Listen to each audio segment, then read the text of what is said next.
Welcome to Dixie Bones Kitchen. I'm Nelson Head. Today we're going to talk about how to make cornbread dressing. Now, you know, you can go to the store and buy that stuff they call stovetop dressing, which I've never been a much fan of, but you know, for Wednesday nights in the middle of the winter when you're just cooking a chicken dinner, it's okay. But Thanksgiving and Christmas only come around once a year. So if you really want to make cornbread dressing, you really got to go back and start over at the beginning. We're going to assemble some of it here, and I'll show you how we do it at Dixie Bones. First thing you have to do is you have to start with some cornbread. So you have to get cornbread, let it get cold, then cut it up into that. Then you also have to take breadcrumbs and dry them so that they're good and crispy like that. You got to break it all up so it's kind of nice and smooth. Next thing you want to do is you got to go saute some onions and some celery. And put onions and celery in it, but you have to saute them because if they're raw, they're not going to taste very good.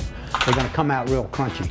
Then you've got to go get some sausage. And the one I like the best is Jimmy Dean's sausage. I think it's really the best, but you've got to cook it and bread it all up. We add pecans. Pecans are toasted pecans. So we take pieces, take whole pecans, break them up into little pieces, and then we toast them.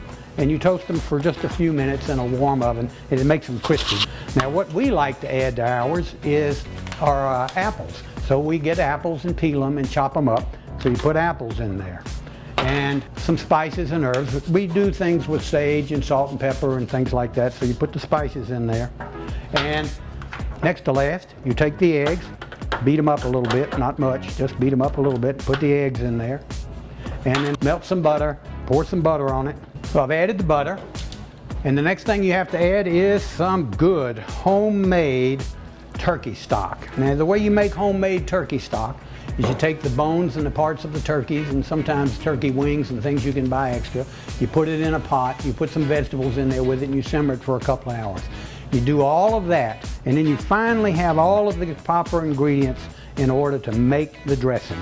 So then you stir it all up real good, and once you've stirred it all up, you're going to put it in a pan, and when you put it in the pan, then you're going to put it in the oven and bake it for about an hour.